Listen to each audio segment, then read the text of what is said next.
Renren? Namamanghang sabi ni Ken sa dating asawang si Renren. Hindi naman siya makapaniwala na muli niya makikita ang dating asawa. Bulag si Renren. Kaya ang buong pag-aakala niya ay hindi na ito makakakita pa. Pero doon siya nagkakamali. Kamusta, Ken? Long time no see. Sagot ni Renren na may makahulugang ngiti. Tumingin ito ng diretso sa mukha ni Renren. Napagtanto niyang nakakakita na nga ito nang tanungin niya si Ken patungkol sa kasama nito. Siya na ba si Delara? You look elegant tonight. Komplemento ni Renren sa babae na naging dahilan ng kanilang hiwalayan. Muli ay ibinaling ni Renren ang kanyang atensyon sa dating asawa. Nakatitig pa rin ito sa dating asawa ng may puot at galit dahil sa ginawa nito dati sa kanya. Kung nabuhay siya noon sa takot at pangamba, ngayon ay handa niya nang harapin ang mga taong nasa likod ng kanyang mga naging pagdurusa. Sariwang-sariwa pa sa kanyang isip ang huli niyang sinabi kay Ken. At ang katagang yon ay, I hate you.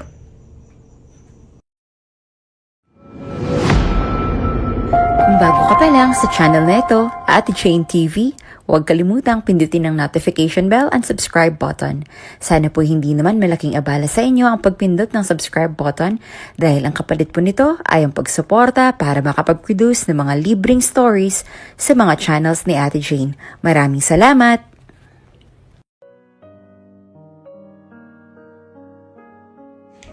Katulad ng ibang mga mayayaman, nakaugalian na nila ang kanilang nakasanayan na magkaroon ng fixed marriage sa bawat partido para raw mapalakas at mas mapatatag ang negosyo ng bawat pamilya. Ang dalawang tagapagmana na sina Ken at Renren ang naitakdang maikasal sa bawat isa. Simpleng babae lamang si Renren kahit na mayaman. Noon pa man na hindi na talaga siya nakakakita at nabulag sa hindi na lamang dahilan. Kaya isa itong pagsubok kay Ken kung paano niya papakisamahan ang magiging asawa dahil hindi na lang oras at panahon ang dapat niyang ialay dito, kundi pati na rin ang buong buhay niya. Nang maikasal silang dalawa ay naregaluhan na rin silang dalawa ng kanilang sariling bahay sa isang sikat na subdivision. Hindi ito kalakihan para na rin kay Renren upang hindi na ito mahirapan pang kumilos sa loob ng bahay. Han, gusto mo ba ng kape? Tanong ni Renren sa kanyang asawa, habang abala naman ang lalaki sa pagtitipa sa kanyang laptop doon sa may dining table. Okay lang Han, I'm okay. Ako na lang kukuha kapag gusto ko. Sagot naman ni Ken. Mabait din naman itong si Ken. At sa ilang buwan nilang pagsasama ni Renren ay makikita kaagad ang labis sa pag-aalaga nito. Hindi pa man masasabing tunay na nagmamahalan bilang mag-asawa ngunit ang respeto sa isa't isa ay naroon pa rin. Dahil nga sa kalagayan ni Renren na minabuti na rin ni Ken na magtrabaho na lang muna sa bahay para may kasama ang asawa. Desisyon kasi ni Renren kung bakit hindi na sila kumuha pa ng katulong. Para sa kanya kasi ay pribadong buhay ang pagkaasawa at gusto niya ay sila lamang dalawa ni Ken ang naroon sa kanilang bahay. Sigurado ka ba Han para hindi ka na rin tumayo dyan at maistorbo? At saka kaya ko naman, sige na, ipagtitimpla na kita. Pamimilit naman ni Renren. Napalingon naman sa kanya ang asawa at dahil hindi rin naman na siya titigilan nito ay pinagbigyan na lang din niya si Renren sa kanyang hiling. Okay, ikaw ang bahala Han. Sagot naman ni Ken. Masaya namang tumayo si Renren tsaka kinuha na ang kanyang baston at nagtungo na doon sa may kusina upang ipagtimpla na ng kape ang kanyang asawa.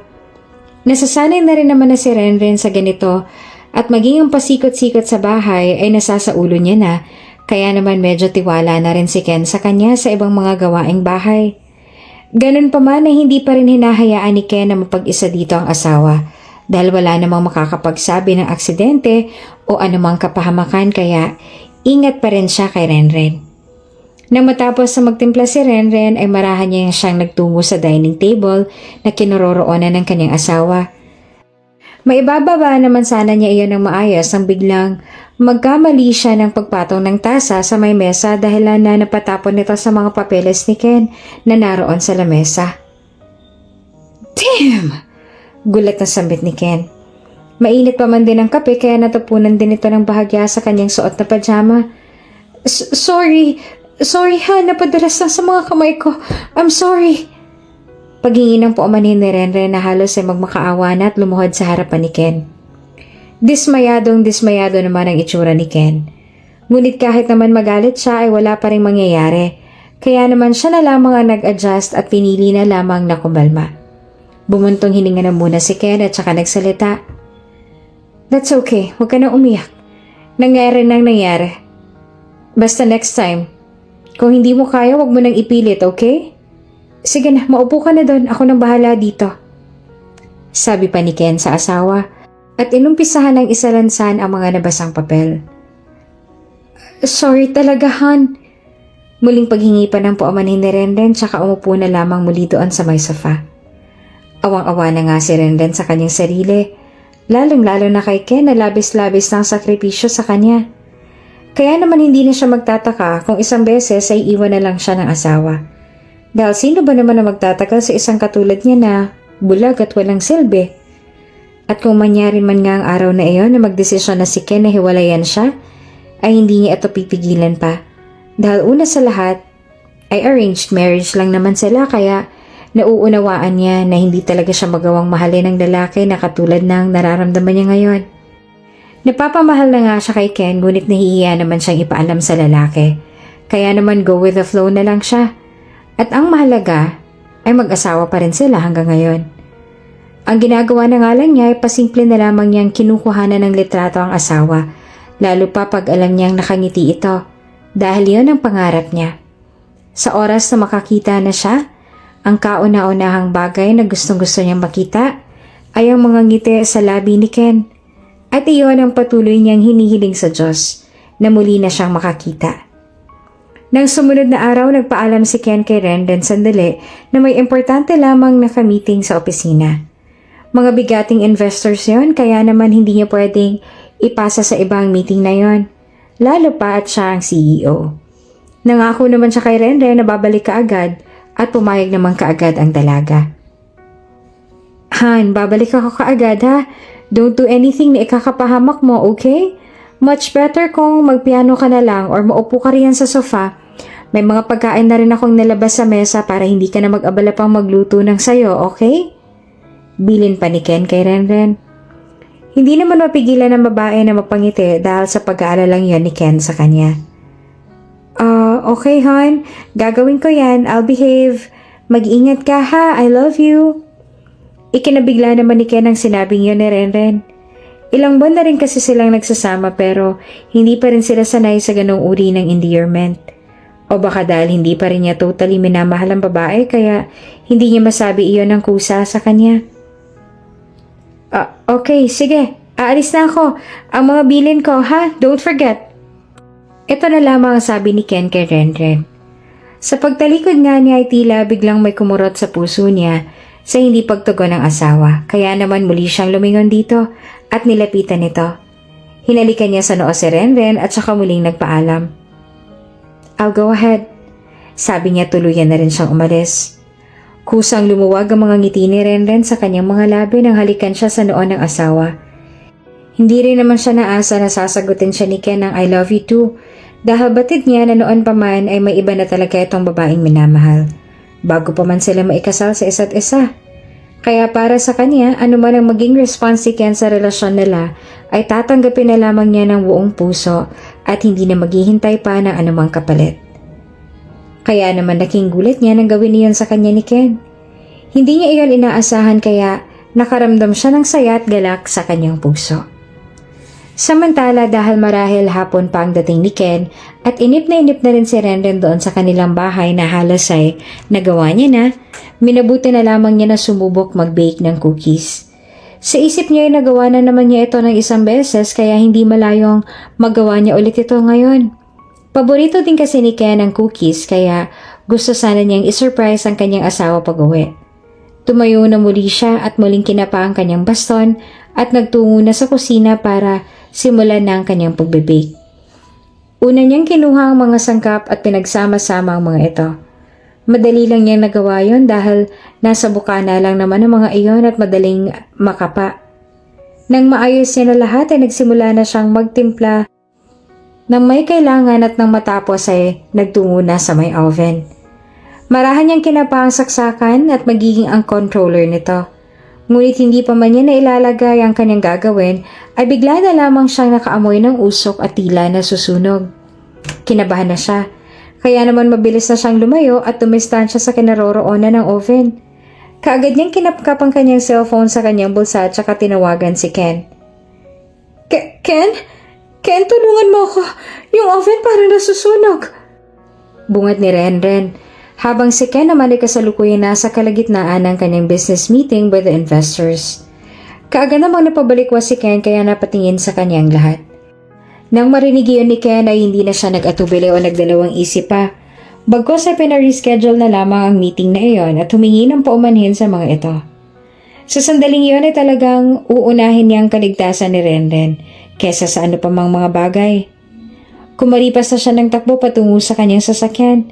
Kasabay noon ay tumawag na rin siya ng maaaring mag-rescue sa kanyang asawa doon sa kanilang subdivision. Pinatawagan na rin niya sa kanyang sekretarya ang gwardya o maintenance doon sa subdivision nila para matulungan si Renren. Abot-abot ng pag-aalala nito ngayon sa asawa, kaya naman na makarating siya ay mabilis na nitong tinungo si Renren. "Where's Ren?" Nag-aalala nitong tanong sa gwardya na naroon. May ilan din mga tao ang naroon na nag-rescue kay Renren. Nang marinig naman ni Renren ang boses ni Ken ay kaagad itong sumigaw. "Ken? Ken, I'm here!" Malakas sasabi ni Renren. Nang makita naman siya ni Ken sa halip na yakapin ito dahil sa pag-aalala, ay kinagalitan pa niya ang asawa dahil sa katigasan ng ulo nito. "Ren, ano ba naman to?" Bugad niyang tanong kay Ren. Sumabat na rin ang gwardya na naroon para makaalis na rin sila. "Sir Ken, napahupa na po namin ang malaking usok na nagmula sa oven ninyo. Mabuti na lamang po at hindi naglihab dahil nakatawag kaagad ang sekretarya ninyo. Wala naman pong napinsala at hindi naman po nasaktan si ma'am kaya ayos na po ang lahat. Baka lang po natakot o natrauma si ma'am dahil hindi naman niya nakikita ang nangyayari. Mauna na po kami, sir. Tumawag na lang po ulit kayo kapag may problema." "Sige po," sabi ng gwardya. "Maraming salamat." Pagkaalis sa mga yon, ay doon na muling kinumpronta ni Ken ang kanyang asawa. "Ren, akala ko ba nagkakaintindihan na tayo? Bakit ba ang tigas ang ulo mo? Kailan ka ba makikinig sa akin?" Buliw sa kanya ni Ken. Sa pagkakataong yun ay magulhol na muli ng iyak si Renren. "Sinubukan ko naman at saka nagawa ko namang lecheng dahilan yan. Kahit alam mong ikakapahamak mo, ginagawa mo pa rin? Ano bang klaseng dahilan yan, Ren naman? Paulit-ulit na lang natin tong pinag-aawayan. Alam mong ilang gabi kong pinagpupuyatan ng mga hinanda para sa meeting ko kanina. Pero lahat ng yon, yung puyat at pagod ko, napunta lang sa wala. Nang dahil sa'yo, Ren. Nang dahil sa'yo. Alam mo naman ang kalagayan mo, di ba? Bakit ba ayaw mo makinig na lang? Paano kung may nangyaring masama sa'yo? Di ako masisisi. Hindi ka nag-iisip, paulit-ulit na lang tayong ganito." Galit na bula si Ken kay Renren. Sorry na, hindi na mauulit, promise. Aksidente naman yung nangyari. Ren, hindi yon magiging aksidente kung hindi ipinilit. At sa dami ng pwede mong gawin, yung pinakadelikado pa. Napahawak na lamang si Ken sa kanyang ulo at pumikit at saka bumuntong hininga. "That's all for today. Hands up na ako. Magpahinga ka na at ako na magliligpit ng mga kalat." Dahil sa sobrang hiya ay sinubukan pa rin niyang tigilan ng asawa. "Huwag na, magpahinga ka na lang. O bumalik ka na lang sa opisina, baka andun pa yung mga kamiting mo. Hayaan mo na to sa akin." Ngumisi naman si Ken. "At ngayon mo pa naisip yan? Hindi na kailangan dahil umalis na rin sila. Nireschedule na lang uli ang meeting namin." Galit na sabi ni Ken kay Renren nang may pag-aalala. Panay naman ang sisi ng babae sa kanyang sarili dahil sa nangyaring yon.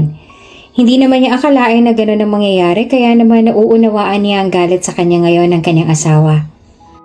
Nang sumunod na araw, pinili na rin muna ni Ken na doon na lamang mag-office muli sa kanilang bahay dahil sa nangyari. Kahit kasi sabihing nagalit siya, hindi pa rin niya maitatanggi sa kanyang sarili na natakot lang siya na baka nasaktan o mapahamak si Renren kaya gano'n na lamang naging reaksyon niya. Han, galit ka pa rin ba sa akin? Mahinahong tanong ni Renren sa kanyang asawang si Ken.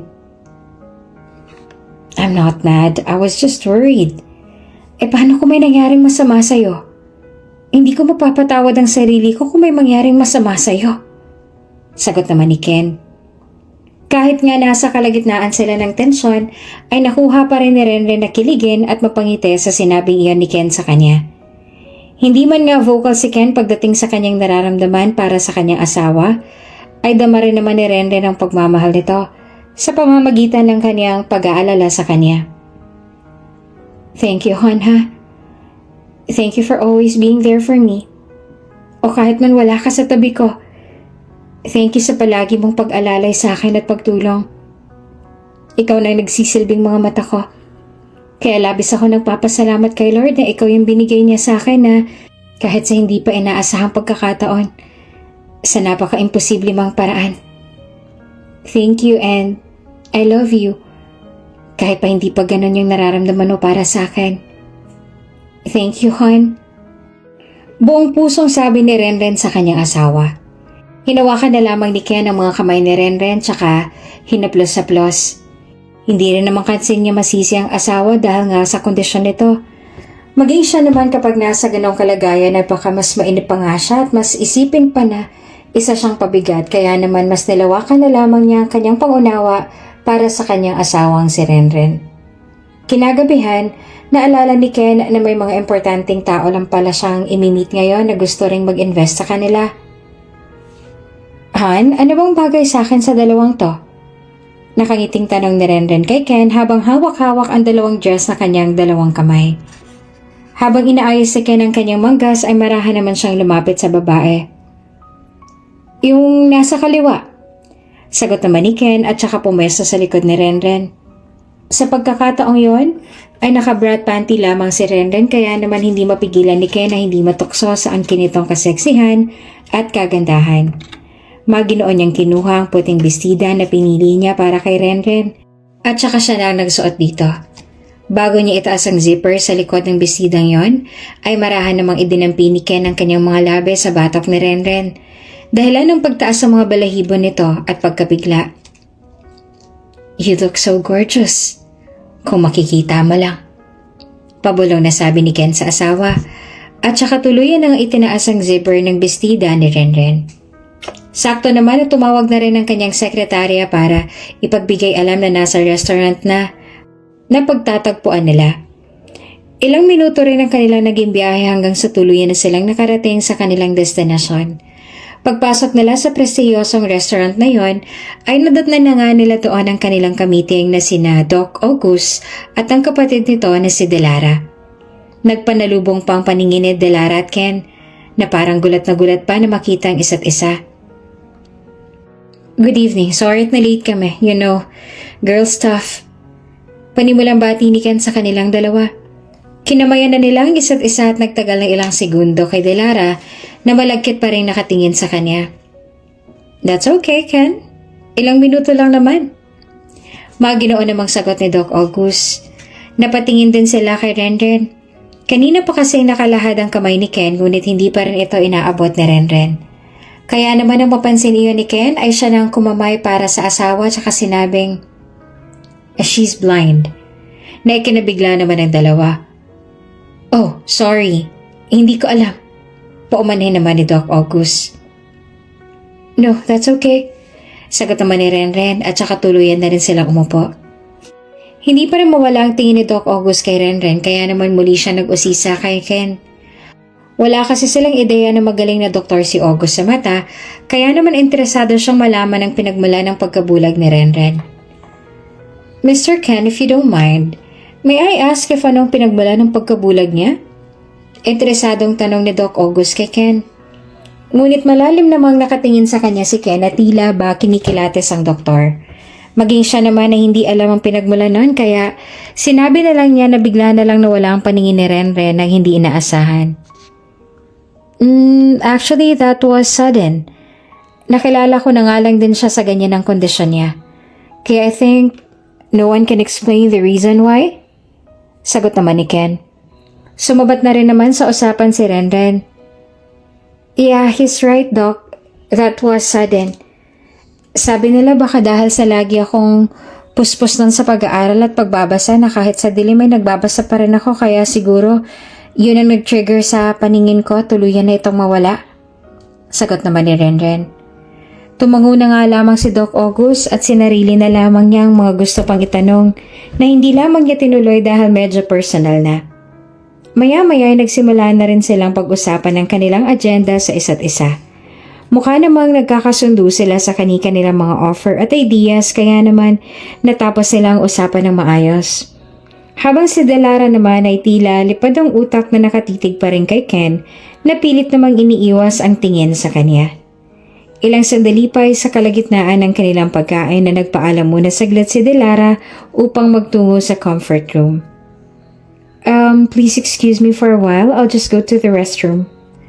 Paalam na Delara tsaka pansamantala munang iniwan ang mga kasama sa kanilang table. Maya-maya pa ay si Ken naman na nagpaalam para mag-CR. Pagkalabas si Ken sa CR ay napabalikwas siya nang biglang may yumakap sa kanya mula sa likuran. Ken, sambit ng babae at sigurado si Ken kung sino nagmamay-ari ng boses na yon. Si Delara. Ang kanyang kasintahan bago pa man maikasal sina Ken at Renren. Mabilis namang kumala sa pagkakayakap na iyon si Ken tsaka hinarap ang babae. Delara, this isn't the right place for this. I'm with my wife and anytime pwede niya tayong makita? But she's blind, right? Hindi niya tayo makikita. At isa pa, miss na kita, Ken. Sumasawa na ako magtago at maghintay. Iwan ko na siya. Ako naman talagang mahal mo, diba? Bumalik ka na sa akin. Pagmamakaawa pa ni Delara. Maya't maya ang tingin ni Ken sa paligid dahil baka mamaya ay may makakita sa kanila. Del, pwede natin tong pag-usapan pero wag dito. Have some respect naman to Ren. Respect? What a goddamn respect. Paano naman ako, Ken? Akong pinangakuan mo ng kasal. Pero ibang isinama mo sa altar? Hindi mo alam yung sakit na nararamdaman ko habang pinapanood ko kayong dalawa na nag-iisang dibdib na dapat ay ako ang kasama mo. Pero kahit masakit, kahit mahirap, tiniis ko pa rin dahil pinanghahawakan kong pangako mo. Pero naiinip na ako, Ken. Hindi na ako makahintay kaya please, be mine again. Maluha-luhang sabi ni Delara kay Ken. Si Delara nga ang unang kasintahan ni Ken bago pa si Renren. Halos 6 na taon na nga sila noon. At kaya lamang naghiwalay ang dalawa dahil sa arranged marriage ni na Ken at Renren. Pinangakuan siya ni Ken na muli nitong babalikan kapag naayos niya na ang lahat, ngunit ilang buwan nang nakakalipas ay wala pa rin. Naghihintay pa rin si Delara. Wala man silang opisyal na paghihiwalay kaya umaasa pa rin siya kay Ken at sa relasyon nila na muling magiging maayos katulad ng dati. Yes, Del, alam ko yon. Hindi ko nakakalimutan ang pangako ko sa'yo pero not now. Not in this place. Calm down, okay? Hindi ko nakakalimutan ang pangako ko sa'yo. Nasa tingin ko nga kailangan nating pag-usapan. Sagot naman ni Ken. Hindi man totally nakumbinsi ni Delara ay pumayag na rin ito kaya naman nauna nang bumalik si Delara sa kanilang table na para bang walang nangyari. Nang sumunod na araw muli ay nag-work from home si Ken para na rin mabantayan muna si Renren dahil baka mamaya kung ano na naman ang gawin nito na maaaring ikapahamak na naman niya. Isang tawag naman ang nakapagpaabala sa ginagawa ni Ken kaya naman inuna muna niyang sagutin ito at itinigil na muna ang kanyang ginagawa. Unknown number kaya naman napakunot ang noon ni Ken bago niya tuluyang sagutin ang tawag na yon. Hello? Nagtataka niyang bungad. Unang salita pa lang sa kabilang linya ay alam niya na kung sino iyon. Si Delara. Ken? Can I come in? Napatingin kaagad si Ken sa may pintuan at abot-abot ang kanyang kaba. Narito si Delara kahit hindi naman niya ito inimbitahan. Bumaling naman ang kanyang atensyon kay Renren na kasalukuyang nakaupo doon sa may maliit na silya at nagpapiano. Sinadyang hindi mag-doorbell ni Delara para hindi marinig o malaman ni Renren na naroon siya. Hindi naman mawari ni Ken kung patutuloyin ba niya roon si Delara o ano. Pero dahil hindi naman ito makikita ni Renren at dahil nga sa kondisyon nito ay marahan na lamang siyang tumayo at tinungo na ang pintuan para pagbuksan si Delara. Habang nagpapiano naman ay nararamdaman naman ni Renren na kumikilos si Ken pero binaliwala na lamang niya dahil baka magbabanyo lamang ito o kukuha ng pagkain o maiinom. "What are you doing here?" Pangangamusta ni Ken sa kanyang bibig na walang boses na lumalabas. Nakangiti lamang sa kanya si Delara at saka biglang hinalikan ng lalaki sa kanyang mga labi. Mabilis namang kumalas si Ken ngunit muling inulit ni Delara ang paghalik na iyon hanggang sa maitulak niya na papasok ng unit si Ken. He admits that he missed that kiss of Delara.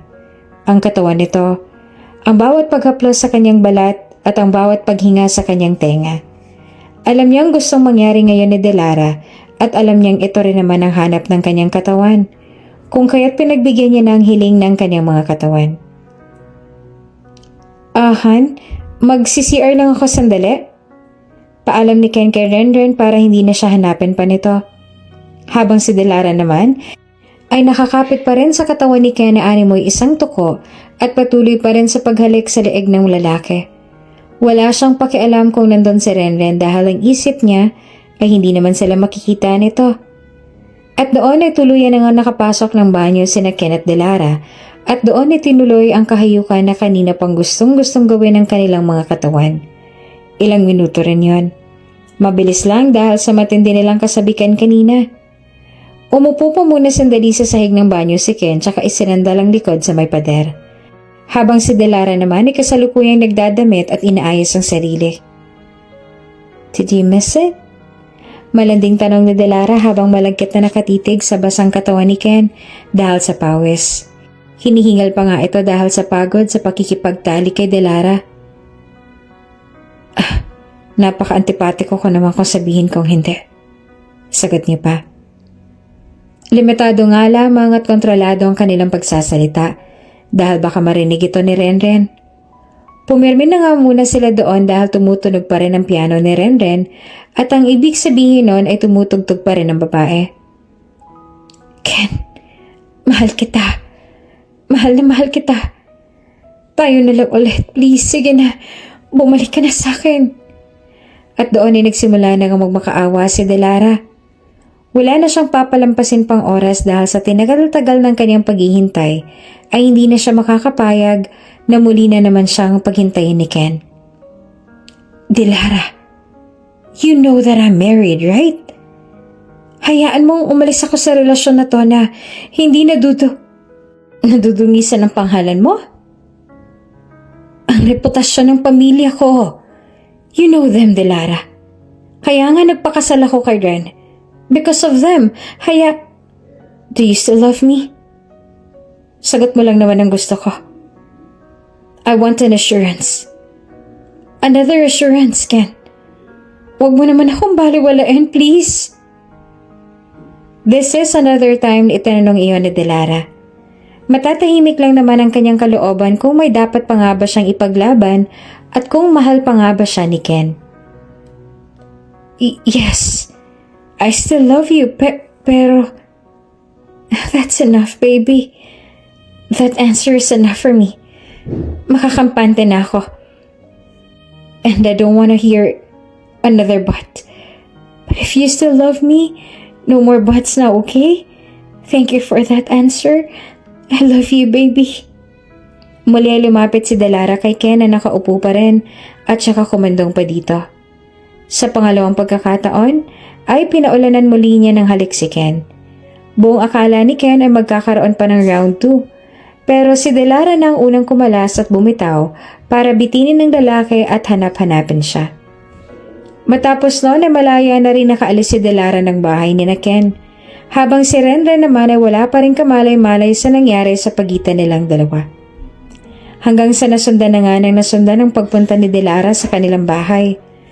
Wala pa rin kamalay-malay si Renren sa ginagawa ng dalawa na pambababoy sa kanilang tahanan. Paulit-ulit nilang pinagsasawaan ang kanika nilang mga katawan. Ganito rin naman sila noon.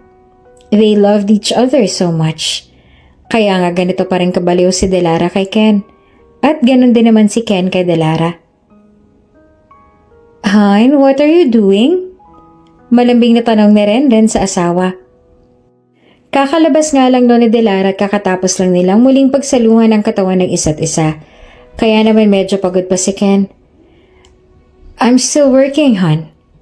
Kahit nang totoo naman ay nakahilata lang siya sa sofa at malayang nakahiga dahil sa pagod.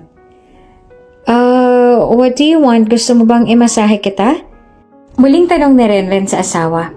Ngunit sa halip na sumagot ay nangibabaw na ang paghilik ni Ken na ngayon pala ay natutulog na. May namumuo ng pagdududa sa isip ni Renren, ngunit ayaw naman niyang isipin na niloloko siya ng asawa. Batid niya na mahal naman siya nito pero hindi niya maiwasan minsan na mag-isip ng hindi tama sa ginagawa ni Ken. Lalo pat wala naman siyang kakayahang makita ang ginagawa nito. Ngunit malakas naman ang pakiramdam niya kapag alam niyang may mali na itong ginagawa. Hinayaan na lamang ni Renren na ganitong pakiramdam. Dahil una sa lahat ay malaki naman ang tiwala niya sa kanyang asawa na wala itong gagawin na kahit na anong bagay na ikakasakit ng kanyang kalooban. Samantala, ngayong araw ay pinagdiriwang ni Renren ang kanyang kaarawan. Kasabay din ang pagdiriwang niyang kay Delara. Sakto nga at parehas pa sila ng birthday kaya naman hindi malaman ni Ken kung kaninong kaarawan ba ang kanyang sasamahang i-celebrate. Sa kabilang banda naroon naman si Renren sa may kama at nakaupo sa gilid nito. May hawak silang dalawang bestida na ipapapili niya ulit kay Ken kung ano bang bagay sa kanya. Dahil ang hindi naman nga iyon nakikita ni Renren ay si Ken na lamang na asawa niya ang hinayaan niya magdesisyon para sa kanya. Excited siyang iabot muli ang mga damit na yon. Nasa banyo pa kasi si Ken at kasalukuyang naliligo para sa paghahanda sa dinner date nila para i-celebrate ang kanyang birthday. Yes, nararapat lang na birthday ni Renren ang kanyang i-celebrate dahil ito ang kanyang asawa at hindi si Delara. Nang matapos sa paliligo si Ken ay nabungaran niya na kaagad si Renren na nakangiti sa kanya. Han, which one? Masayang tanong ni Renren. Nakatuwalya lamang ang pababa ni Ken habang tinutuyo naman ng isa pang tuwalya ang kanyang buhok. Sa salamin lamang ito nakatingin na tila wala namang pakialam sa tinatanong sa kanya ng asawa. Han, are you still here? Ano bang nababagay sa akin? Muling tanong ni Renren sa maamong tono. Umirap na lamang si Ken at sumagot na lamang kahit hindi na interesado. Sa kaliwa. Tinatamad niyang sagot kahit na hindi pa naman niya totally nakikita yung damit. Bahagya namang napangiti si Renren at nagsimula na ring magbihis. Unlike before, hindi na siya tinutulungan sa pagzizipper ng damit nang hindi humihingi ng tulong si Renren. Dati-rati naman ay itong nagkukusa na tulungan ng asawa at hindi na hintayin pang makiusap ang asawa. Nang makapag-ayos sila ay tumungo na sila sa kanilang sasakyan. Sandali namang huminto si Renren na ikinahinto rin naman ni Ken. What? May nakalimutan ka ba? Tanong ni Ken. Umiling lang naman si Renren. Wala. Maamoy niyang sabi na nakanguso pa. Bakit tumigil ka? May nakalimutan ka bang sabihin? Dati kapag aalis sila at formal ang pupuntahan, ay hindi nakakalimutan ni Ken na purihin ang asawa kung gaano ito kaganda at kung gaanong kabagay ang bestida na kanyang suot. Ngayon ay tila nagbago ng asawa. Sa isip niya ay baka marami lang iniisip si Ken dahil sa dami ng trabaho nila ngayon. Ayaw niyang mag-demand na parang bata dahil yung pag-aalaga at pag-aalalay pa lang sa kanya nito araw-araw, kahit abala rin ito sa trabaho ay malaking sakripisyo at pasasalamat niya na rito. Pero babae din kasi siya na may pusong mamon na malimit ay nagiging sensitibo din kaya bawat nagiging pagbabago ni Ken ay ikinalulungkot ng puso niya. Kaya naman hindi na siya nagdalawang isipan na sabihin ito sa kanyang asawa. Ano naman yan? Kuno ang tanong ni Ken sa asawa habang patingin-tingin sa kanyang wristwatch. Hindi mo ba talaga alam? Sige na nga. Hindi mo pa ako nako-compliment katulad ng ginagawa mo dati. Wika naman ni Renren sa maamong mukha. Nagbato naman ang tingin sa ibaba ni Ken nang maisip na, oo nga, pinupuri nga pala niya dati ang dalaga kapag ganitong tagpo. Palibhasa ay muli nang pumasok sa buhay niya si Delara ay nakakalimutan niya na ang nakagawian nilang mag-asawa. Sa kabilang banda ay nilapitan na lamang din ni Ken ang asawa para hindi na magtampo. Of course, how can I forget that lovely face of my loving wife? You'll always be beautiful in my eyes, honey. Nakalimutan ko bang sabihin but deep inside, here in my heart, you are the prettiest. Ngumiti naman ng maluwag si Ken sabay hinalikan sa pisngi ang asawang si Renren. Matapos noon ay tuluyan na nga silang pumasok sa sasakyan at tuluyan nang umalis patungo sa restaurant na kanilang pupuntahan. Ilang minuto lang ang layo noon nang makarating na sila sa nasabing restaurant. What do you want to eat, honey? Maginoong tanong ni Ken habang abala sa pagmamasid sa hawak niyang menu book. Hindi lang mukhang mamahalin ang buong lugar kundi mamahalin talaga at tanging ang mga mayayamang tao lamang ang makakapunta rito dahil bukod sa napaka-elegante at masyadong formal ang lugar ay sobrang mahal din ang pagkain dito. Dahil hindi naman makapamili si Renren ng gusto niyang kainin dahil bulag nga ito, ay si Ken na lamang ang pumili para sa kanya. Anything, hon. Kung nariyan ang paborito ko, then just go for it. Nakangiti namang sabi ni Renren. Ilan sa mga paborito ni Renren ang seafoods at veggie salad kaya naman iyon na lamang ang in-order ni Ken para sa asawa. Bumili na rin si Ken kanina ng cake para kay Renren. Habang kumakain sila ay binuksan na rin ni Ken ang cake na kanyang binili para sana i-blow na ni Renren ang candle na to. Ngunit isang tawag naman ang nagpatigil dito. Pagtingin ni Ken sa kanyang cellphone ay si Delara ang kasalukuyang tumatawag. Alam niyang kaarawan din ngayon ni Delara kaya nga kanina pa rin siyang balisang-balisa dahil sa katunayan ay gusto na rin niya sanang puntahan ng babae ngunit hindi niya mahanapan ng pagkakataon dahil kasama niya ngayon si Renren. Hello? Yes, Alex? Sagot ni Ken sa kausap sa kabilang linya. Hindi niya binanggit ang pangalan ni Delara para hindi na magduda pa si Renren. Han? Bakit daw? Tanong ni Renren sa asawa. Pinapameet niya lang ako sa opisina. May kailangan lang daw sabihin sa akin. Importante raw kaya pupuntahan ko lang muna sana. Lakas loob na sabi ni Ken kay Renren. Hindi pa nga niya alam kung paano uumpisahan yon. Pero hindi na rin naman niya matiis na paghintayan pa si Delara doon. Aalis ka?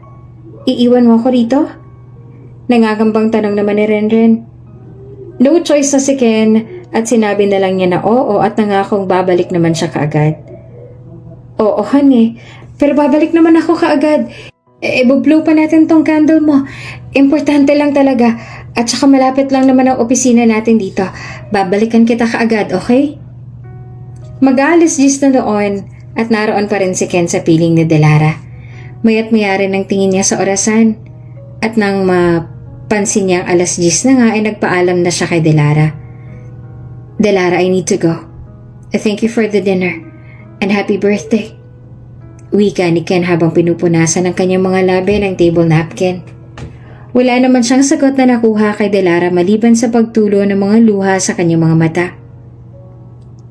You know what, Ken? Hindi ko alam. Hindi ko alam kung bakit kailangan ako maghabol sa iyo ngayon. Hindi ko alam kung bakit kailangan akong mamalimos ng oras sa iyo ngayon.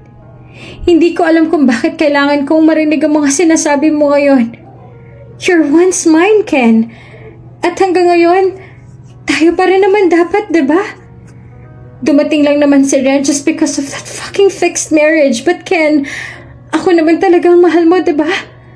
Ako naman talaga dapat at hindi si Ren.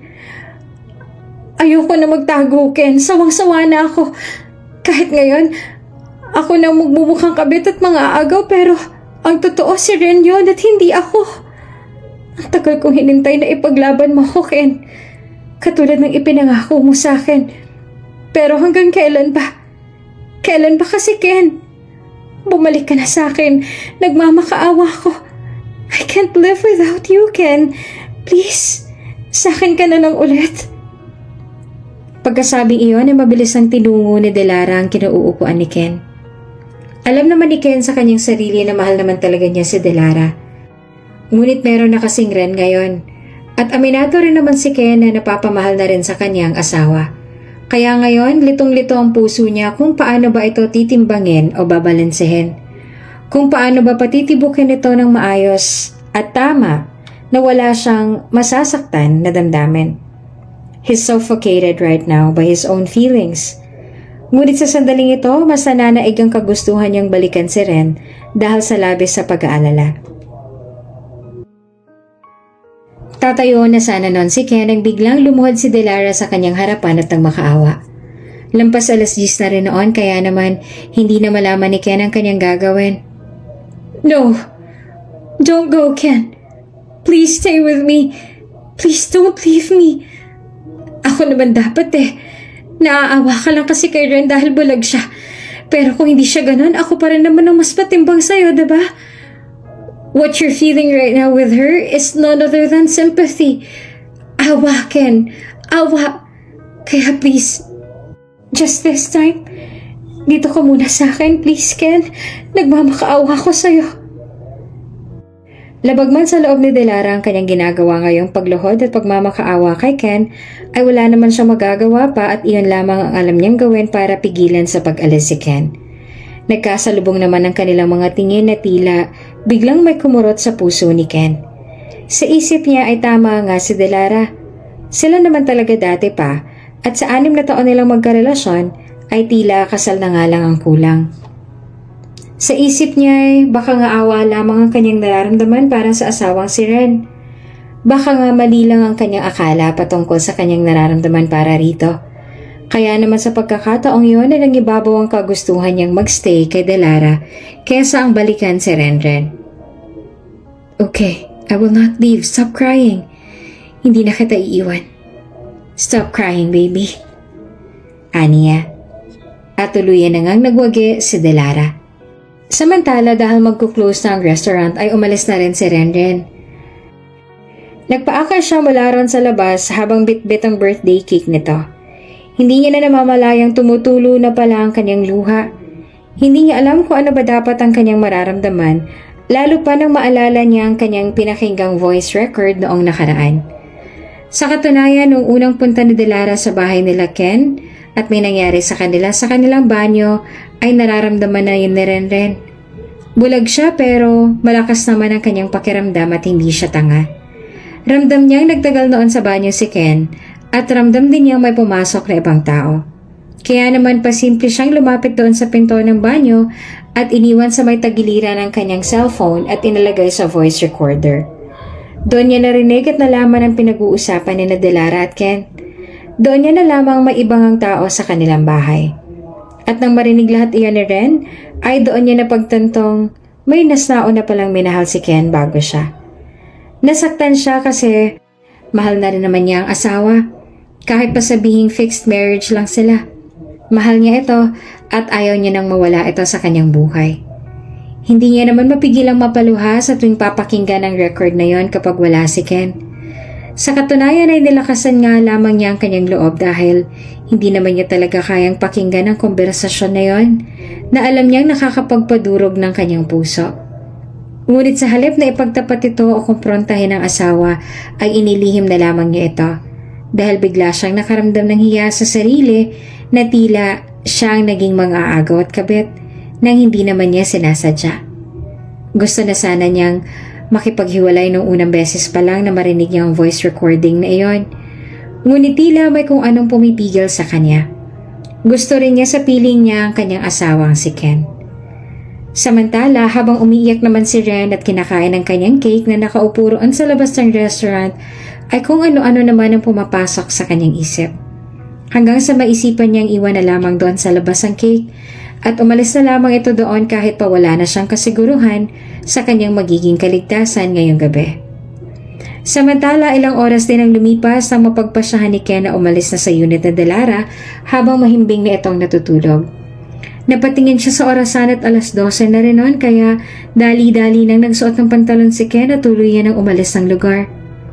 Dali-dali siyang sumakay ng kanyang sasakyan sa labis sa pag-aalala kay Renren. Damn! What have you done, Ken? Why the hell you left her alone?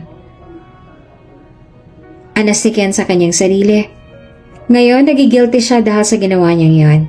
Ni hindi niya nga alam kung naroon pa ba sa restaurant ang kanyang asawa o wala na. Wala namang ibang aalalay kay Renren kaya ngayon ay halos paliparin niya na ang kanyang sasakyan sa pagmamaneho. Samantala katulad ng hinala ni Ken ay umalis na ngang mag-isa si Ren. Hindi man niya alam ang daan saan patungo ay tila wala na siyang pakialam. Iyak lang siya ng iyak sa daan habang labis na masama ang loob sa kanyang asawang si Ken. Hindi niya akalaing iiwan at pababayaan siya ng gano'n na lamang ng kanyang asawa. Ni walang takot na nararamdaman siya ngayon kahit na mapahamak pa siya dahil ang tanging alam niya lang ngayon ay nasasaktan siya at galit na galit sa ginawa sa kanya ni Ken. Mabuti na lamang at may dalang basto noon si Renren at hindi na mamalayang doon na pala siya napadpad sa may madilim na eskinita. Sa kasamaang palad, ay may mga lalaking nag-aabang doon na halatang may masasamang pakay at intensyon kay Renren. Hi miss, mukhang naliligaw ka. Kami bang hinahanap mo? Nakakalokong tanong ng isang lalaki habang minamasdan ng malagkit si Renren mula ulo hanggang paa. Napapakagat pa nga ito sa kanyang labi na tila ba gustong gusto at takam na tikman ng babae. Nang marinig iyan ni Renren ay bigla siyang nakaramdam ng takot. Mag-isa lang siya tapos bulag pa at wala pang kalaban-laban. If ever man na may gawin ng mga lalaking yon na masama sa kanya. Sino kayo? May kasama ako, nariyan lang. O huwag kayong lalapit. Takot na sabi ni Renren sa mga lalaki. Ngunit hindi naman natinag ang mga lalaki sa sinabi ni Renren. Bagkos ay nagtawanan pa nga sila at nagpatuloy pa sa paghakbang. Nang makalapit ng isang lalaki sa mukha mismo ni Renren, ay napansin niya na tila hindi sila nakikita ng babae. Dahil sobrang lapit niya na ay wala pa ring reaksyon si Renren. Sinubukan pang ang ikampay ng lalaking yon ang kanyang kamay sa mukha ni Renren ngunit hindi man lang kumurap ang babae kaya doon nila napagtantong bulag si Renren. Pare, bulag siya. Bulag ka, miss? Tanong ng lalaki na tila ba magandang balita pa ito sa kanila. Nanginginig na muli ang mga luha ni Renren ng mga sandaling yon. Nanginginig na rin ang kanyang mga tuhod sa takot. Gusto niyang tumakbo at tumakas. Pero paano? Parang napako na ang kanyang mga paa sa kanyang kinatatayuan at naghihintay na lamang kung sino ang sasaklolo sa kanya na mukha namang napaka-imposible nang mangyari sa mga oras na yan. Pakiusap, huwag niyo po ako sasaktan, pakiusap. Nagtawanan lamang ang malalaking nandoon. Sa halip na maaway, ginaya-gaya pa nila ang pagbuka ng bibig ni Renren. Hanggang sa nalapitan na ulit siya ng isang lalaki tsaka hinawakan ng kanyang pisngi. At doon, ninakawan ng halik sa labi. Napahakbang naman patalikod si Renren sa gulat at sinubukang paluin ng basto niya ang lalaki na mabilis namang nakailag. Oh! Palaban pala to, pare! Sabi ng isa tsaka lumapit muli kay Renren. At walang awang hinawakan ito ng mahigpit sa kanyang baba. Lumalaban ka, ha? Pasalamat ka at hindi ako natamaan ng baston mo dahil kung hindi, ibabaon ko sa utak mong baston mong yan. Galit na pambabanta ng lalaki kay Renren. Takot naman si Renren kaya naman nilakasan niya na ang kanyang loob na magsisigaw sa lugar na iyon. Medyo tago na rin ang iskinitang yon at alauna na rin ang madaling araw kaya posibleng wala nang makarinig sa kanya. Wala na rin mga nagsidaan ng mga sasakyan kaya naman walang duda na maisasagawa ng mga lalaking to ang kanilang masamang balak kay Renren. Nagsimula nang ang hawakan ng isa ang kaliwang kamay ni Renren at ang isa naman ay sa kanan.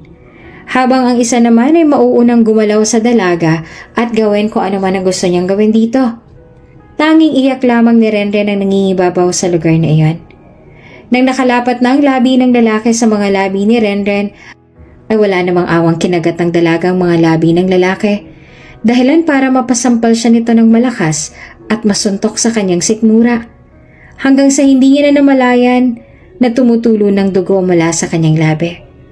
Dahil sa galit ng lalaki ay mas lalo siyang nahayok na galawin si Renren at hindi pa nakontento kaya inihiganan nila ito hanggang sa mapatigil sila dahil sa ilaw ng sasakyan na nakatutok sa kanila.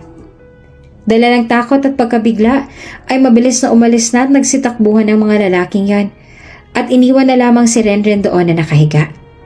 Dali-dali namang bumaba ng sasakyan ng driver at saka mabilis na nalapitan ng babae. Nang makita niya kung sinong babaeng yon ay nabigla na lamang namilog ang mga mata ng lalaki. Renren? Nauutal niyang sabi. Hinang-hina ang mga katawan ng babae dahil sa mga suntok na natamo at sa pagpuwersa sa kanyang katawan. Kaya wala na siyang lakas para tumayo pa. Pikit matang napatitig si Renren sa lalaki sabay sabing, "I hate you." At hindi rin nagtagal ay tuluyan nang napapikit si Renren at nawala ng malay, sabay tulo ng kanyang mga luha. Madaling dinala ng lalaki sa kanyang rest house si Renren. At ang lalaking yon ay walang iba kundi si Doc August. Si Doc August ang sumagip sa buhay ni Renren. Habang minamasdan niyang babae na nakahiga sa kanyang malawak na kama ay hindi niya maitagong hindi maawa rito.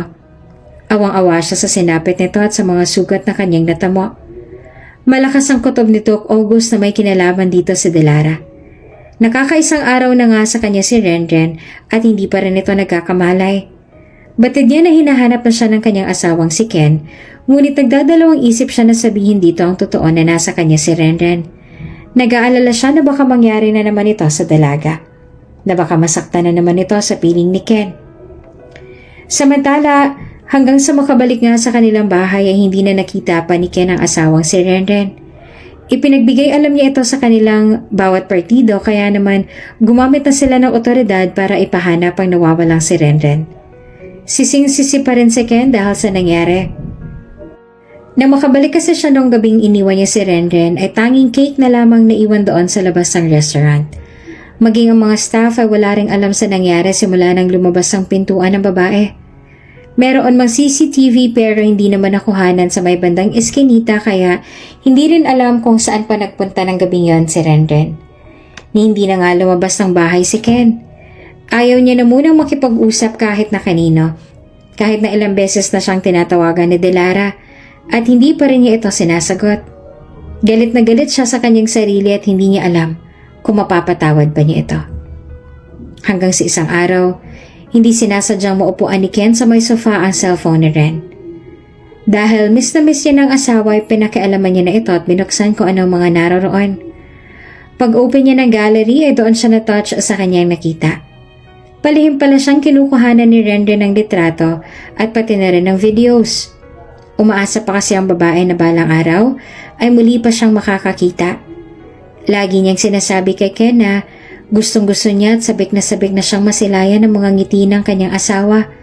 Kaya naman halos araw-araw niya itong kinukuhanan ng litrato nang sa ganon ay babalikan niya ito kapag nakakakita na siya. Hanggang sa mapunta siya sa my voice recorder. At doon ay tila gumuho ang mundo ni Ken sa kanyang narinig. Na-record pala ni Renren ang nangyari sa kanila ni Delara sa may banyo, maging ang kanilang konversasyon. Mas lalo siyang nakaramdam ng guilt at awa rin para kay Renren. Mas lalong hindi niya mapapatawad ang kanyang sarili dahil sa nadiskubre niyang yon. Makalipas ang 4 na taon ay marami nang nagbago. Kahit na makapangyarihan at mayaman ang pamilya ni Renren at Ken, ay hindi pa rin nila nagawang matunto ng kinaroroonan ng dalaga dahil na rin itong napagpasyahan na ayaw niya nang bumalik pa sa buhay na meron siya sa nakaraan. Siya na rin na nakiusap kay Doc August na isang magaling na doktor na tulungan itong maibalik ang kanyang paningin bilang paghihigante sa mga gumawa sa kanya ng masama. Kaya naman, doon nila isinagawa ang operasyon sa Amerika. Katulong ang mga magagaling na doktor na kaibigan din ni Doc August.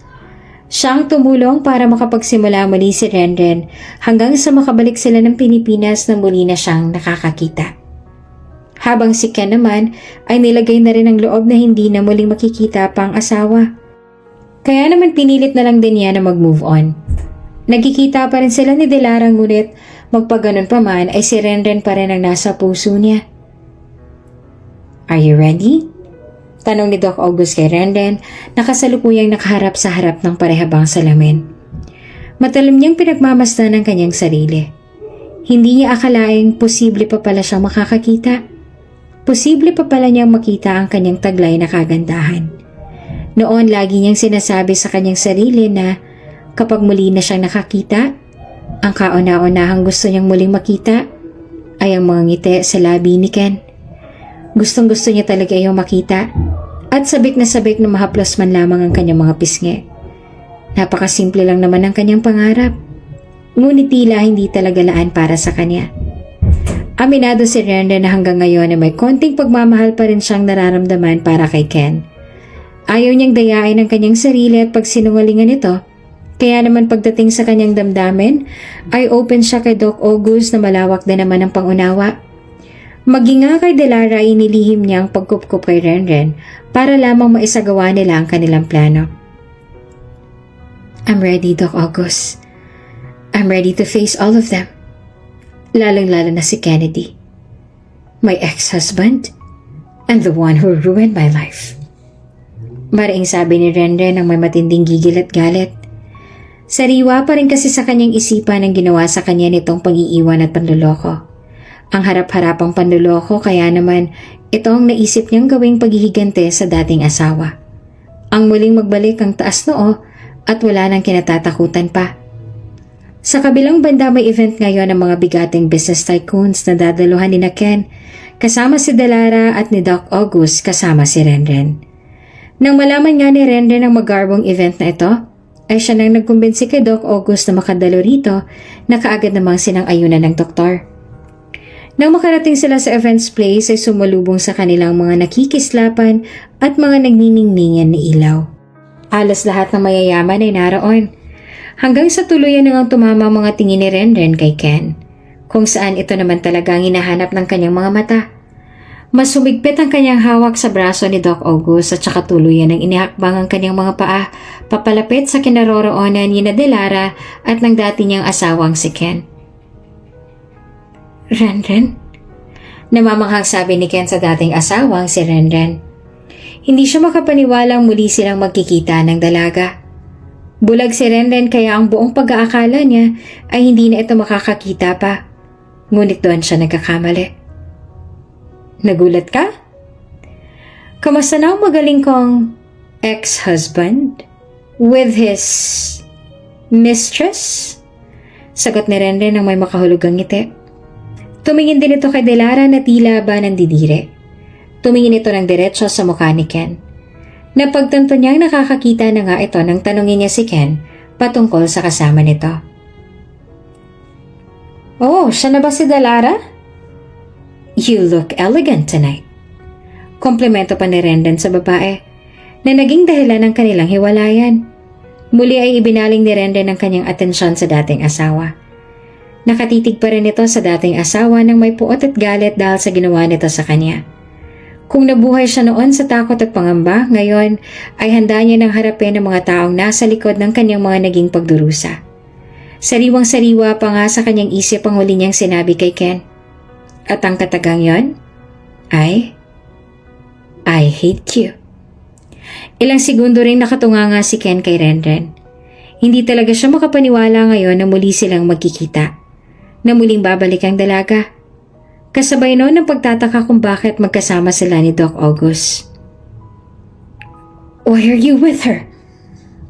All this time nasa iyo lang pala siya? Galit na sabi ni Ken kay Doc August. Sasagot na sana si Doc August nang biglang sumabat si Renren. It wasn't his fault. He saved me from harm. He saved me from those bad guys na muntikan ng babuyin ang aking buong pagkatao. He was there, Ken. He was there na dapat ikaw yun. Na dapat ikaw ang nandun. Remember? The time when you left me because of this asshole? Don't you ever call me that way, Renren. Let me just remind you something dahil baka nakakalimutan mo. Akong nauna sa puso ni Ken at hindi ikaw. We're 6 years, Ren. 6 years. Kaya kung may kabit man o mga aagaw dito, walang iba kung hindi ikaw yon. Pagdidepensa ni Delara sa kanyang sarili. Pero, ako pa rin ang pinakasalan, Delara. Kaya ikaw ang kabit. Homewrecker. Literal na home. Dahil doon pa mismo sa pamamahay namin ginagawa niyong kababuyan ninyo? Sagot naman ni Renren. Dahil umiinit na rin ang tensyon sa dalawa ay naisipan na ni Ken na hilahin ang kamay ni Renren palabas ng lugar na yon at wala namang nagawa si Renren kung hindi ang sumunod kay Ken palabas. Bitawan mo nga ako! How dare you! Wala kang karapatang saktan ulit ako! Pasigaw na sabi ni Renren kay Ken doon sa my garden. Renren, ang tagal kitang hinanap. I almost gave up. Matagal ka na sumuko, Ken. Matagal mo na akong sinuko 4 years ago. Dahil mas pinili mo si Delara. Mas pinili mong mapahamak ako. That's not true, Ren. Binalikan kita, pero wala ka na. Sobrang pag-aalala ko sa'yo nun. Buong magdamag ikaw lang nasa isip ko, maniwala ka, Ren. Hindi ko intensyon na So ano palang intensyon mo, ha? Ang paniwalain mo ako na si Alex nga ang katagpo mo noon at hindi si Delara? Bulag lang ako, Ken. Pero hindi ako tanga. I heard everything. And I knew everything. Pero pinalampas ko lang. Hinayaan ko lang. Dahil umasa ako at nagbabakasakali na sa bandang huli, ako pa rin ang pipiliin mo. But I was wrong. Mali ako na pinaglaban pa kita. Mali ako na binigyan pa kita ng pag-asa. Alam mo kung anong pakiramdam ko ng gabing yun? Takot, Ken. Takot. At hiniling ko na sana ay dumating ka na. Dahil sinasaktan na ako ng 3 lalaking naglapastangan sa akin. Pero wala. Walang Ken ang dumating para hanapin at sagipin ako. Mabuti na lang at dumating si Doc August. He saved me. At kung hindi siya dumating, baka patay na ako ngayon. Baka lalo mong sinisisi ang sarili mo dahil sa mga kawalang niya ang ginawa mo sa akin. Kaya Ken, ano man ang nangyaring pagbabago sa akin sa loob ng 4 na taon, ginusto ko yun. Hiniling ko yun. At si Doc August ang tumulong sa akin para makapagsimulang muli. Buong pusong sabi ni Renren kay Ken. Halos tumulo na ang kanyang mga luha sa mga sandaling yan. Matagal niya nang hinintay ang pagkakataon na ito na dumating para sabihin kay Ken ang lahat ng kanyang sama ng loob sa dating asawa. Ngayon na nasa harapan niya na si Ken ay handa na siyang harapin ang dati niyang mga takot at pangamba. Minahal niya ito ng sobra ngunit hindi naman ito nasuklian man lang ni kaunting pagmamahal o respeto man lang. I know it's my fault, Ren. That's why I'm sorry. At alam ko hindi sapat ang sorry para mapatawad mo ako kaagad. Oo, inaamin ko nagkasala ako simula nang muling dumating si Delara. I got confused. Gulong-gulo ko rin. May kung ano sa akin na nagsasabing I still love her pero may nagsasabi rin na ayaw kitang masaktan dahil napapamahal ka na sa akin. Believe me, Ren. Gulong-gulo lang ang isip ko. Masisisi mo ba ako sa nararamdaman ko? Minsan ang naging bahagi ng buhay ko si Delara. Bago pa man tayo ikasal at masakit din yan sa kanya. Tapos sa akin, hindi. Akong pinakasalan mo, diba? Ibig sabihin nun, akong pinili mo. Kaya dapat, wala ka ano pa mang ugnayan kay Delara. But you still chose to hurt me. Kaya ako ba?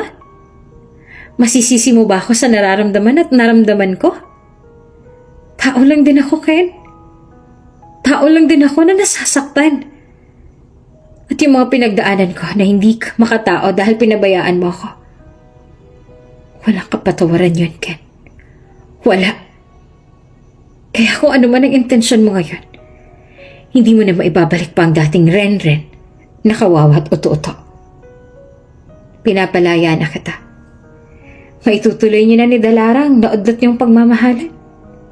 Ako naman ang sumira nun, hindi ba? Kaya malaya ka na. You can do whatever you want now, Ken. Tapos na tayo. Mariing sabi ni Renren, tsaka hindi na nagpapigil pang umalis sa lugar na iyon. Muling bumalik sa loob si Renren at sumunod na rin siya kay Doc August. Hanggang sa sasakyan ay sariwa pa rin sa isip at diwa ni Renren ang naging komprontasyon nila kanina ni Ken. I still love him. Bulong niya sa sarili habang nakadungaw sa bintana ng sasakyan na pinapanood ang mga streetlights na kanilang nalalampasan. Napalingon lamang sa kanya si Doc August at hindi na umimik pa. Alam naman niya mula noon, magpahanggang ngayon, ay si Ken pa rin talagang tinitibok ng puso ni Renren. Nagawan man ito ng lalaki na masama sa kanilang nakaraan, ay ito pa rin ang mahal ni Renren. Kahit minsan ay nagawa na rin ni Doc August na umamin sa dalaga, ngunit nabigo lang siya dahil si Ken pa rin talaga ang nasa puso't isipan nito. Gustuhin man talagang kalimutan na ni Renren si Ken ay hindi na rin niya magawa kahit papaulit-ulit pa niya itong kamuhian. She still love him at wala na nga siguro makakapagpabago pa nun. Buong akala nga niya ay malakas na siya at matapang. Ngunit nang masilayan niyang mga ngiti ni Ken na matagal niya nang pinangarap, ay kusa na lamang lumambot ang puso niya. Dahil ang mga ngiti na yon, ang matagal niya nang pinapangarap na makita at masilayan. Nang makauwi sila ay nagtungo kaagad si Renren sa may bar area at saka kumuha na ng alak. You want? Alok niya kay Doc August. Tumango naman ang doktor tsaka tinanggap ang alok ng babae. Kamusta ang komprontasyon ninyo? Seryosong tanong naman ni August kay Ren.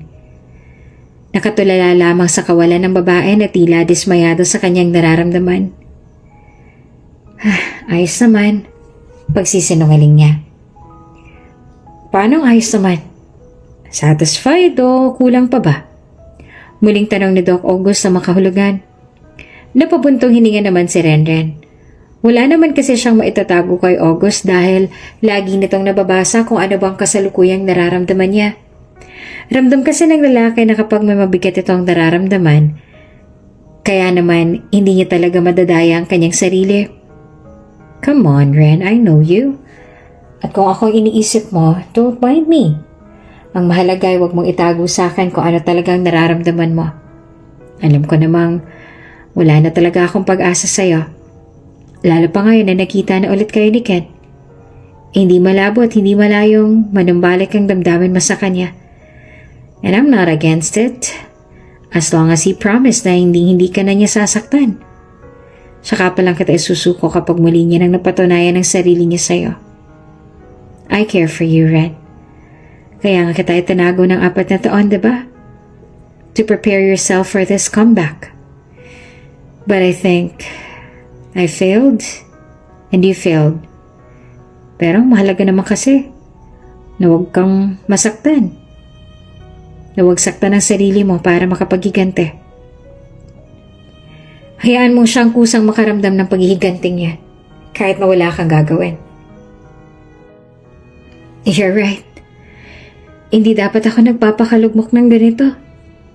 Hindi ko dapat binabaon na naman ang sarili ko sa kalungkutan.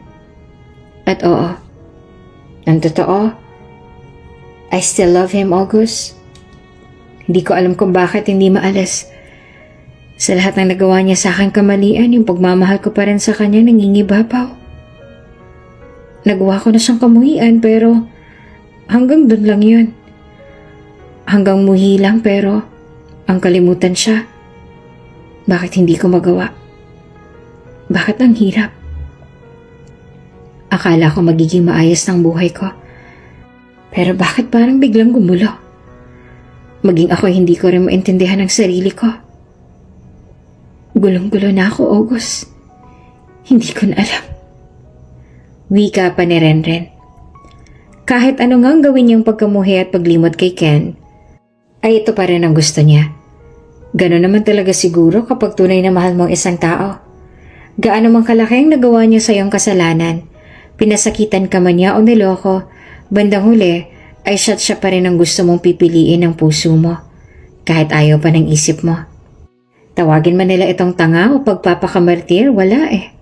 Sadyang mapapamura ka na lang sa taong yon dahil hindi mo naman madidiktahan o makokontrol ang damdamin nila. Titibok at titibok pa rin to sa isang tao na talagang ginugusto ng puso mo. Samantala, nang sumunod na araw ay nakipagkita si Delara kay Doc August para kumprontahin ito sa ginawa nitong pagtatago kay Renren. Ano bang gusto mong malaman, Delara? Bungad ni Doc August kay Delara. Naroon sila sa cafe shop para sa mas maaliwalas at pribado na rin na pag-uusap. Kaya ka pala biglang nawala ng 4 na taon. Dahil sa ginawa mong pagtatago kay Renren? At ginamot mo pa talaga siya para makakita ang muli? Do you like her? Diretsang tanong ni Delara kay August. Pasimple namang napangiti si August. Kalmada lang ang mukha nito at sabay higop sa kanyang mainit na white cappuccino. Gusto mo bang malaman? Yes, I like her. I like Ren. At sa tingin ko nga mahal ko na siya. Sagot niya. Lumiwanag naman ang itsura ng mukha ni Delara. Dahil sa pagkakataon na ito ay naiisip niyang maaari niyang kasabutin si August para tuluyan ng akitin si Ren nang sa ganon ay mawala na talaga sila ng amor at ugnayan ni Ken sa isa't isa. Ngunit ang inaakala niya ay ganong klaseng tao si August. Kung ang inaakala niya ay magagamit niya ang doktor, ay doon siya nagkakamali. Kung gusto mo siya, why don't you pursue her? Ligawan mo. Total sa'yo naman na siya nakatira, diba? Convince her na mag-file ng annulment with Ken. If you love someone, you will and you can do everything. Sa tono ni Delara ay tila desidido na talaga siya. Pagunda siya sa ilang taon na paghihintay muli lang maangkin si Ken. Maging sila lang ulit. Sa 4 na taon na yon ay nasa kanya na ang lahat ng pagkakataon para mabawing muli si Ken. Ngunit bigo pa rin siya. Bigo pa rin siya na muling maibalik ang dati nilang pagsasama. Kaya naman ngayon ay magpapakadesperado na talaga si Delara na gamitin ang kanyang kapatid na si August para paghiwalayin na ng tuluyan sina Ken at Renren. You know what, Dil? Kung alam mo ang tunay na kahulugan ng sinasabi mong pag-ibig, hindi ka magkakaganyan. Ang pagmamahal ay para sa 2 tao at hindi para sa iisa lamang. Mahal ko si Ren. Pero ang mahal pa rin niya ay si Ken.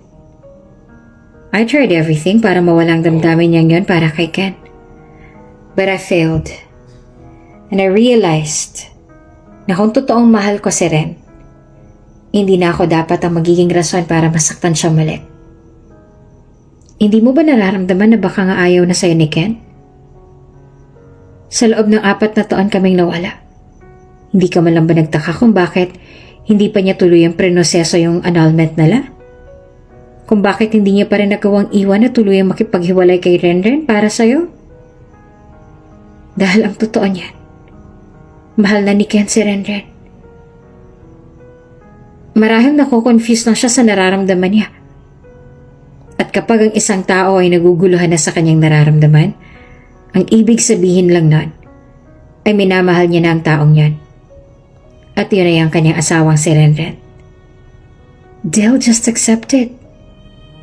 People change. And so do feelings. Hindi porket mahal ka niya noon, ay mahal ka pa rin. Shut up! Kung nagiging duwag ka dahil sa pag-ibig, pues ako hindi. Ipaglalaban ko pa rin si Ken dahil alam kong yun ang dapat. Huwag mo nga akong pangaralan dahil alam ko namang maging ikaw ay wala pa ring ideya sa tunay na kahulugan ng pag-ibig. Tsaka mo na lang ako sermonan kapag handa ka na makipaglaban para sa taong mahal mo. Napailing na lamang si Doc August sa naging reaksyon ni Delara. Samantala, halos araw-araw na ngang sinusuyo ni Ken ang kanyang asawang si Renren. Lahat ay ginagawa niya, maangkin niya lang muli ang kanyang asawa. Wala siyang pakialam kung paulit-ulit niyang pagsuyo ay paulit-ulit din siyang nire-reject ni Renren. Para kay Ken ay nararapat lang yon para sa kanya. Nauunawaan niya ang pinagdaanan at pinagdadaanan ni Renren kaya wala rin siyang karapatang mag-demand o magreklamo. Gagawin niyang lahat, mapatawad lang siya ng dalaga. Minsan pa ay napagpasyahan ni Delara na kausapin na nga ng masinsinan nitong si Ken patungkol sa damdamin nito at kung ano nga bang estado ng kanilang relasyon ngayon.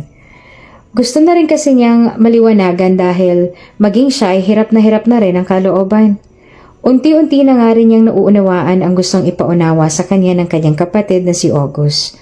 Ngunit gusto pa rin niya na sa mga labi mismo ni Ken magmula ang mga salitang magpapanatag ng kanyang kalooban. Ken, are you happy? Seryosong tanong ni Delara kay Ken. Andun ngayon sila sa may parke na malapit sa opisina ni na Ken. I'm happy and Sandaling naputol ang kanyang mga salita nang muli niyang tinitigan si Delara. Diretso sa mga mata nito na unti-unti na rin nagniningnin dahil sa mga luhang namumuo sa kanyang mga mata. And I also want you to be happy. Pagpapatuloy ni Ken. Sa sinabing iyon ni Ken ay tila naman may kumurot sa puso ni Delara.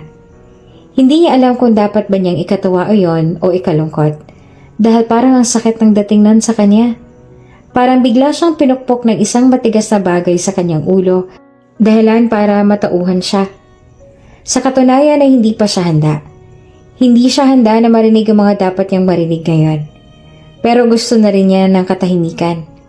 Gusto na rin niyang mapanatag ang kanyang loob kung karapat dapat pa ba siyang lumaban para ipanalo ang taong mahal niya.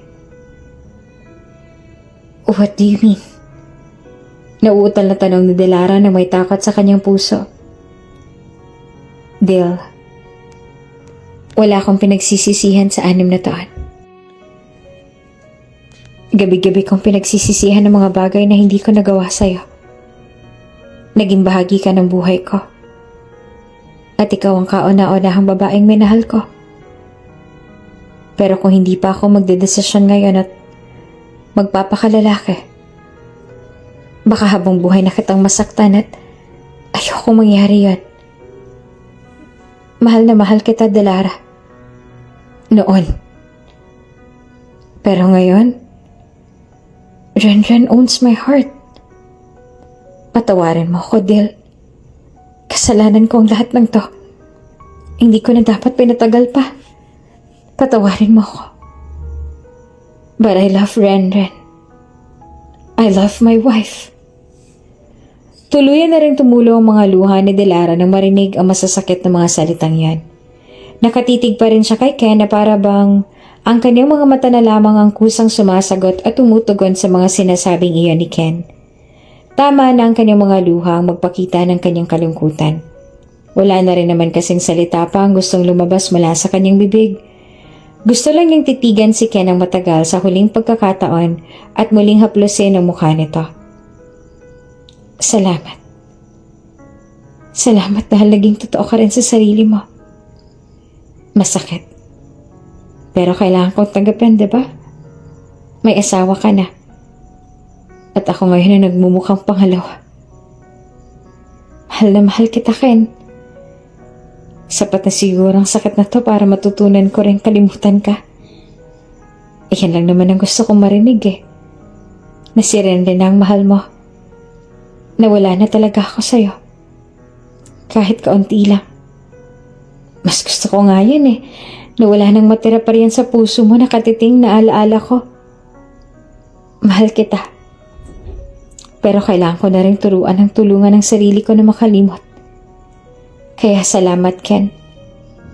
Gustuhin ko mang magalit pero wala Pagod na ako. Pagod na ako makipaglaban at mamalimos ang pag-ibig mo dahil alam ko na rin naman ang magiging resulta. Salamat sa alaala. Paalam, Ken. Maihahalin tulad sa isang bata na nadapat na sugatan sa tuhod ang nararamdaman ngayon ni Delara. Kahit masakit ay kailangan niyang tiisin at kahit masakit ay kailangan niyang tanggapin. Mahal na mahal pa rin niya si Ken at hindi naman kaagad-agad mawawala yon. Pero sabi nga ni August sa kanya, kailangan niya nang tanggapin ang katotohanan na si Renren na talagang may karapatan kay Ken at hindi lang yon, kundi ito na rin talaga ang minamahal ng lalaki. Sa kabilang banda ay alam pala ni Doc August na magkikita sina Delara at Ken ngayon. Kaya naman isinama rin niya doon si Renren at katulad ng intensyon niya ay narinig lahat ni Renren ang pinag-uusapan ng dalawa. Kasabay niyang lumuha si Delara ngunit ang sa kanya ay tila luha ng kagalakang mahal at minahal pala siya ni Ken na buong akala niya hindi. Kaya naman nagtatalikod na si Delara ay nakita niyang naroon ang dalawa na nakatayo. Napatingin na rin si Ken sa kanila at namilog ang mga mata nang makita niya doon si Renren kasama si Doc August. Sandaling huminto si Delara at saka tumingin kay Renren. Panalo ka na. Mahalin mo siya ng higit sa pagmamahal ka sa kanya. Matipid na sabi ni Delara kay Renren. Hindi na sumagot pa si Renden bagkos ay tumungo na lamang. Bilang isang babae, kitang-kita at halatang-halata ni Renden ang sakit at pagkabigo sa mga mata ni Delara.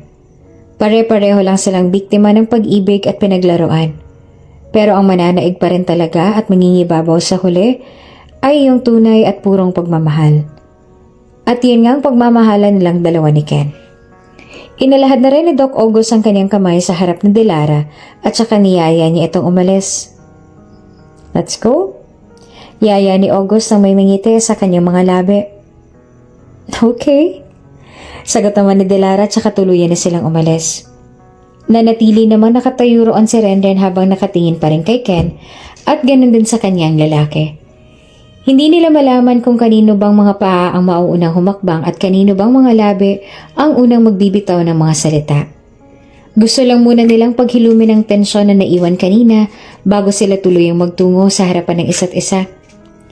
Ilang sandali pa ay nauna na ngang lumapit si Ken kay Renden. Han? Nauutal na sabit ni Ken.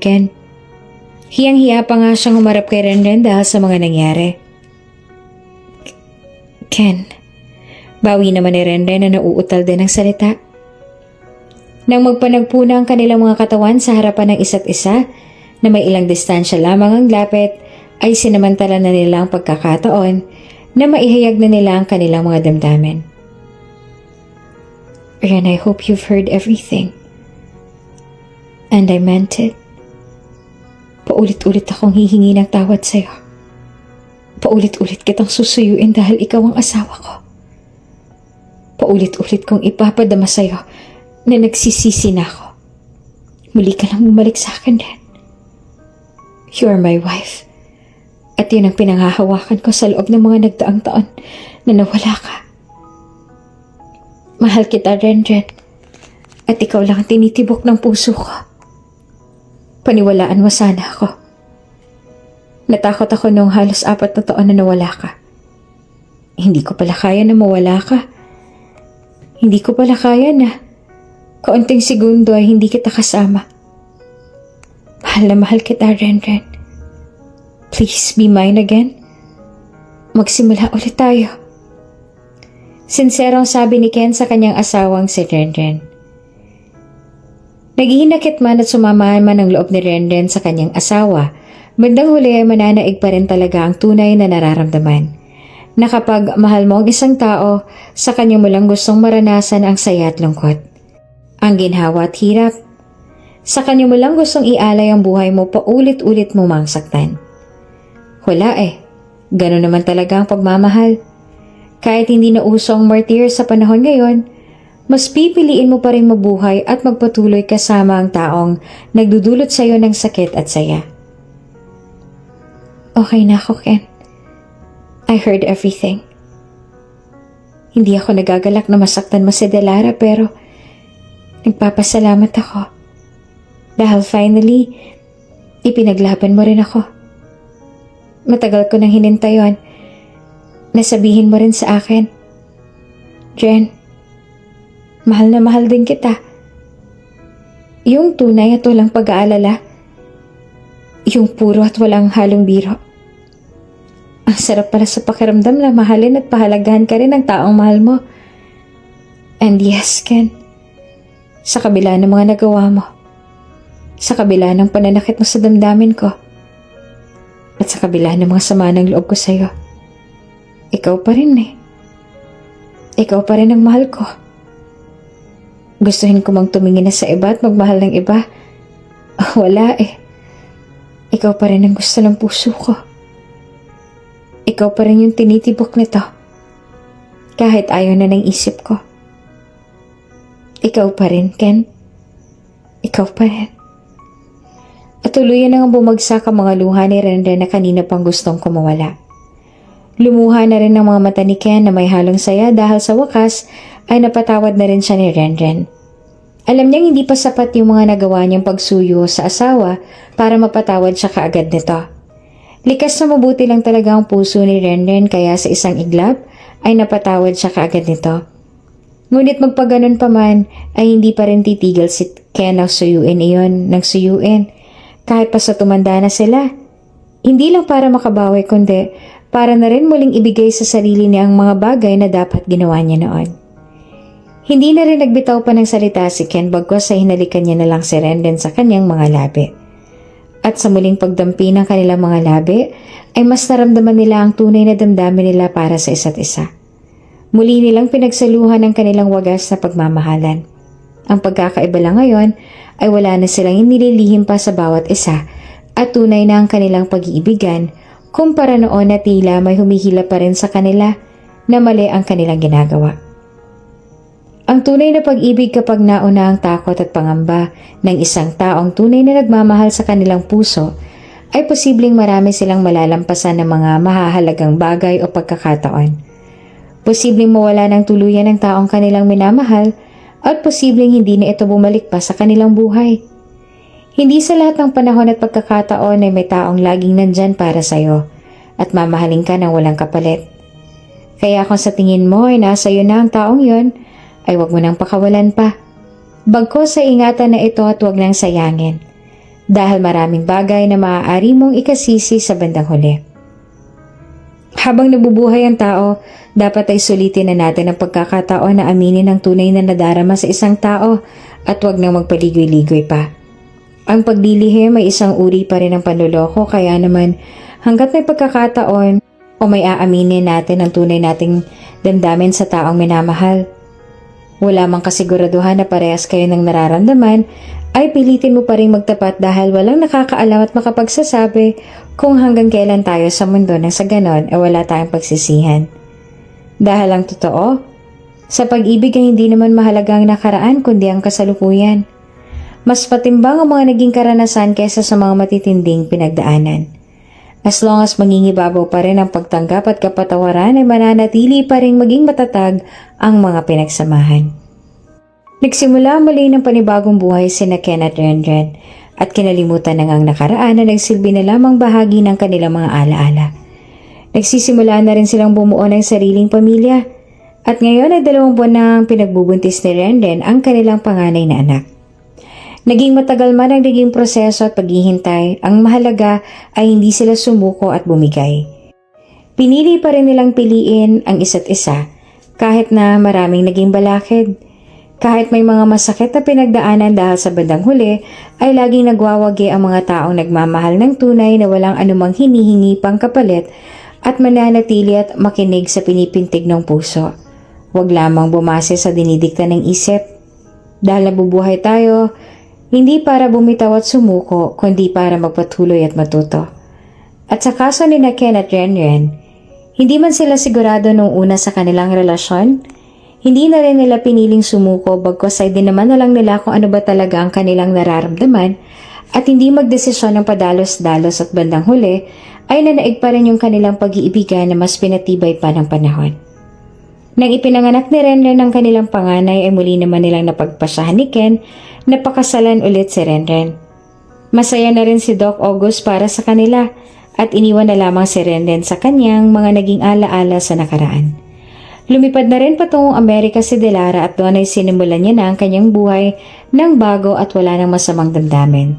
Dahil tanggap na rin naman na niya ang katotohanan na pinagtagpulan talaga sila ni Ken, pero si Renden talaga ang tunay na nakatadhana rito.